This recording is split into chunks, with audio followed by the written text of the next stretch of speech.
태안화력에서 발생한 고 김충현 씨 사망사고 공식조사 결과가 나왔습니다. 다단계 하청 구조로 인한 안전관리 시스템 미흡이 사고 원인으로 지적됐습니다. 아산시 영인면의 한 도로에서 트럭과 화물차가 충돌하는 사고가 났습니다. 이 사고로 60대 트럭 운전자 한 명이 숨졌으며 경찰은 정확한 사고 경위를 조사하고 있습니다. 홍성 죽도 인근 해상에서 어선 2대가 충돌하는 사고가 발생했습니다. 이 사고로 선원 2명이 다쳐 병원에 옮겨졌으며 해경은 정확한 사고 원인을 조사하고 있습니다.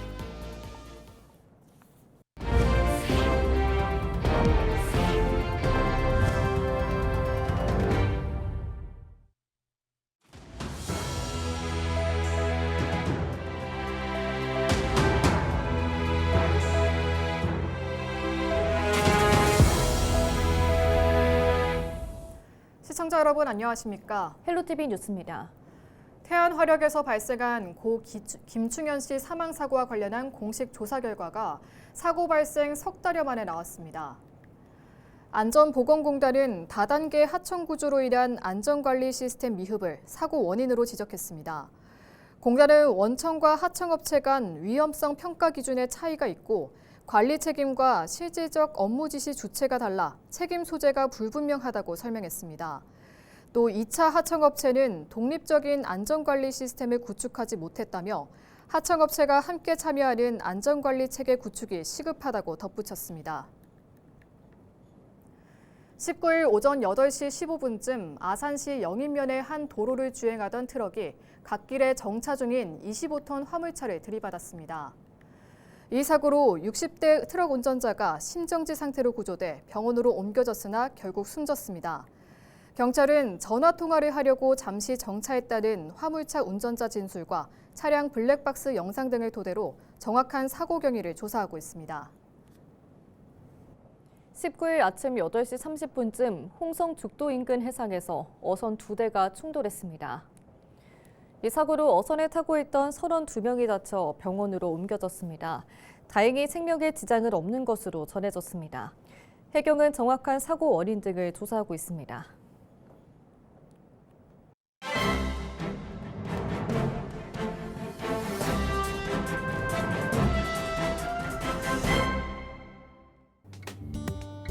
충청투데이 기사입니다. 전국 지방의료원에서 전공의 수가 급감하면서 수련 기능이 사실상 붕괴된 것으로 나타났습니다. 보건복지부 자료에 따르면 2024년 전공의 수련 병원으로 지정된 지방의료원 23곳 가운데 19곳은 전공의가 한 명도 없는 것으로 나타났습니다.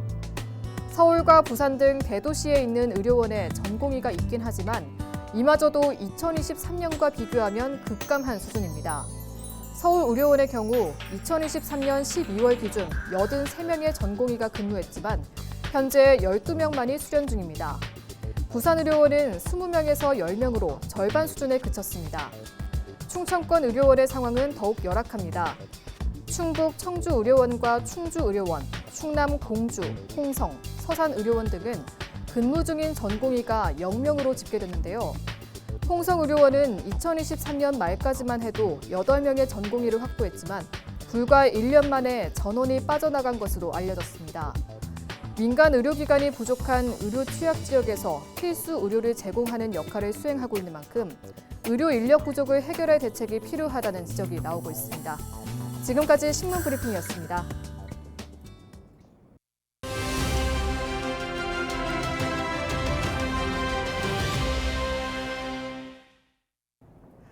농작업과 야외 활동이 많아지는 가을철은 진드기 매개 감염병에 각별한 주의가 필요합니다. 주요 증상과 예방법을 충남농업기술원 김슬기 농업안전팀장과 전화 연결해서 자세한 내용 짚어보겠습니다. 팀장님 안녕하십니까? 먼저 진드기 매개 감염병에는 어떤 것들이 있는지부터 설명해 주시죠.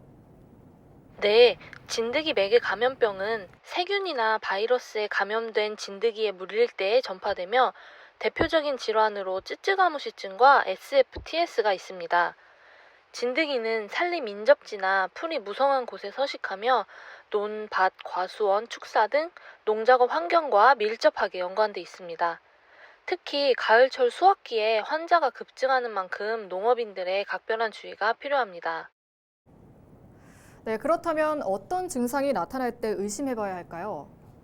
네, 주요 증상은 발열, 근육통, 두통 등이며 피부에 물린 자국이나 발진이 생기면 찌찌가무시증을 의심할 수 있습니다.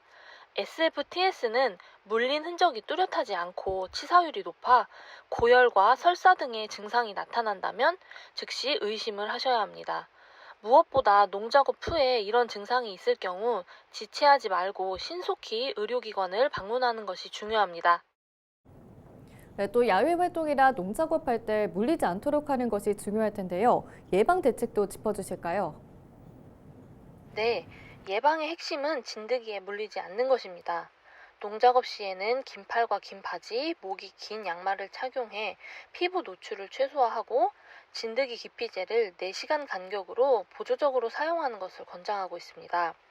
또한 잠시라도 풀밭에 옷이나 작업 도구를 두지 말고 작업 후에는 작업복을 반드시 분리세탁하며 즉시 샤워를 하면서 몸 상태를 확인하는 것이 필요합니다. 예방 수칙만 철저히 지켜도 충분히 막을 수 있는 질환인 만큼 농작업 시 반드시 예방 수칙을 준수해 주시길 당부드립니다.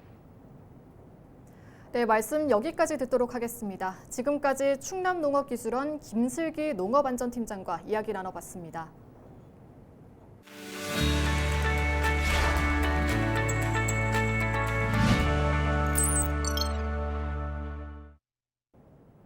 우리 지역 국회의원들의 활동을 살펴보는 국회는 지금입니다. 더불어민주당 어기구 의원이 지난 18일 유럽의회 수산위원회 예시카 폴피에드 부위원장을 만나 수산 분야 협력 방안을 논의했습니다. 어 의원은 수산물 교역 확대와 국제수산기구 내 협력 강화, 불법 어업 근절 공동 대응 등을 논의했다고 밝혔습니다. 폴피에드 부위원장은 최근 발표된 EU 해양 협약을 소개하며 한국의 적극적인 참여를 당부했습니다. 이 협약은 해양 생태계 보호와 불법 어업 근절, 해양 신기술 투자 등을 포괄하는 EU의 종합적인 해양 전략입니다. 어 의원은 의회 차원의 교류가 매우 중요하다며 이번 만남을 바탕으로 EU와 함께 먹거리 안전 분야 협력에 나서겠다고 밝혔습니다. 국민의힘 강승규 의원은 정기사업법 개정안을 대표 발의했습니다. 개정안에는 사이버 침해 예방과 통신 보안 확보, 원격 접속 통제 등 기준을 마련하는 내용이 담겼습니다. 법안이 통과되면 전기사업자의 재생에너지 발전 설비에 대한 보안 기준이 마련될 전망입니다.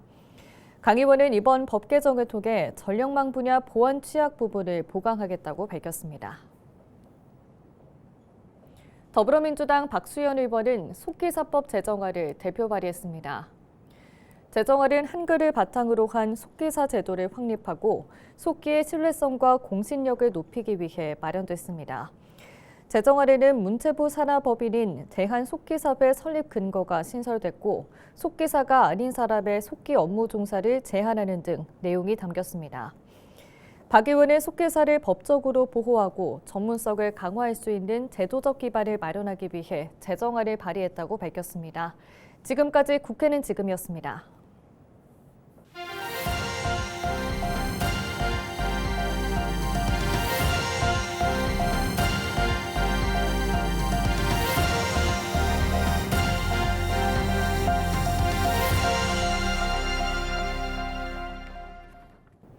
온라인 동영상 서비스 플랫폼 넷플릭스에서 누적 조회수 3억 회를 넘기며 역대 1위를 차지하고 있는 영화가 있습니다. K-팝 데몬헌터스, 줄여서 캐데헌이라고 불리는 애니메이션 영화인데요. K-팝 아이돌이 악령과 싸우는 독특한 퇴마 이야기로 한국 문화를 잘 녹여냈다는 평가를 받습니다. 주인공이 사용하는 무기들도 모두 한국의 전통 무구인데요.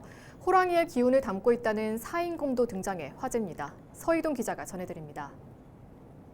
낮에는 K-팝 가수지만 밤에는 퇴마사로 활동하는 아이돌 그룹을 다룬 영화 K-팝 데몬헌터스. 이 중 리더인 루미가 사용하는 검은 조선시대 왕실의 검인 사인검입니다. 당시 사인검은 전투용이 아닌 귀신을 물리치는 주술적인 목적으로 만들어졌습니다. 나라의 평안을 기원하기 위한 일종의 부적과 같은 것으로 검날에는 하늘을 나타내는 28개의 별자리와 주역의 팔괘를 설명하는 27자의 글씨가 새겨져 있습니다. 무엇보다 중요한 것은 바로 담금질이 이루어진 시기입니다. 사악한 기운을 물리치는 용맹한 호랑이의 힘을 담기 위해 12년에 한 번 호랑이의 기운이 모두 겹치는 단 2시간 동안에만 뜨거운 검날을 두드리고 식히는 작업이 진행됩니다. 담금질이라는 그 행위를 잘 했나 안 했나, 정성스럽게 잘 했나 안 했나, 그게 중요하지. 여기에 분양이 많이 들어가고 적게 들어가고, 여기 금으로 치장을 하고 보소로 치장해서 그게 사인검은 아니에요. 조선 태조 때 처음 만들어지기 시작한 사인검은 왕이 신하에게 하사하는 용도로도 쓰였습니다. 하지만 만드는 데 많은 정성과 시간이 드는 만큼 흉년 등으로 백성들이 힘들 때는 신하들이 제작을 금해달라고 왕에게 요청하기도 했습니다. 호랑이의 기운이 4번 겹치는 시기에 담금질한 사인검과 비교하면 제작의 기회가 더 많은 삼인검도 있는데 이름 그대로 호랑이의 기운이 3번 겹치는 시기에 만듭니다. 전 세계적으로 기회를 봐서 칼 만드는 나라는 우리나라밖에 없어요. 그 선조들이 그 얼마나 그 깊은 뜻을 가지고서 그 세상을 살아서 칼 하나 만드는데도 그런 행위를 했다는 게 너무 자랑스럽죠.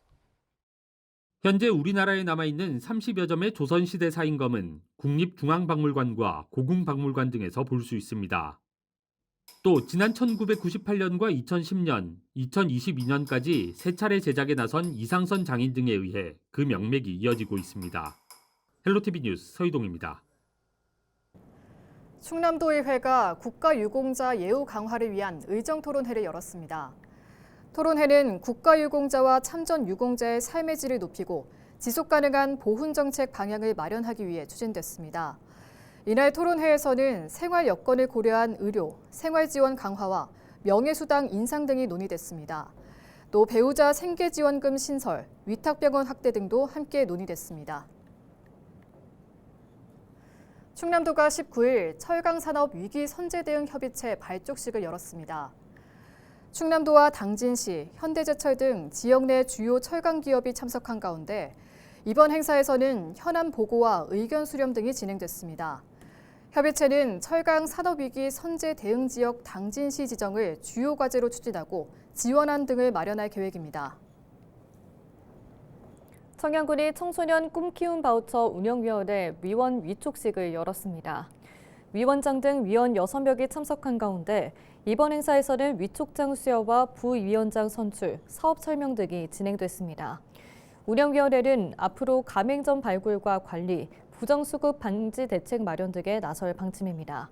한편 꿈키운 바우처 사업은 청소년에게 문화체육 등 다양한 분야에서 사용할 수 있는 포인트형 전자카드를 지원하는 사업입니다. 태안군과 충남도, 도내 기업 등이 충남 서해안 수소산업벨트 조석에 나섭니다. 군은 지난 18일 충남 서해안 수소산업벨트 조석을 위한 업무 협약식에 참석해 수소산업 인프라 구축, 기술 개발, 인력 양성 등 산업 생태계 조석에 협력하기로 했습니다. 태안군은 앞서 170억 원 규모의 탄소 포집형 수소 생산기지 구축 사업을 추진 중이며 수소도시 조성 공모도 준비하고 있습니다. 오는 26일까지 연안 안전사고 주의보가 발령됩니다. 해경은 이 기간 조류 흐름이 강하고 해수면이 높아져 익수 등 사고 발생 우려가 크다며 방파제 출입을 자제하고 구명조끼 착용 등 안전수칙을 지켜달라고 당부했습니다.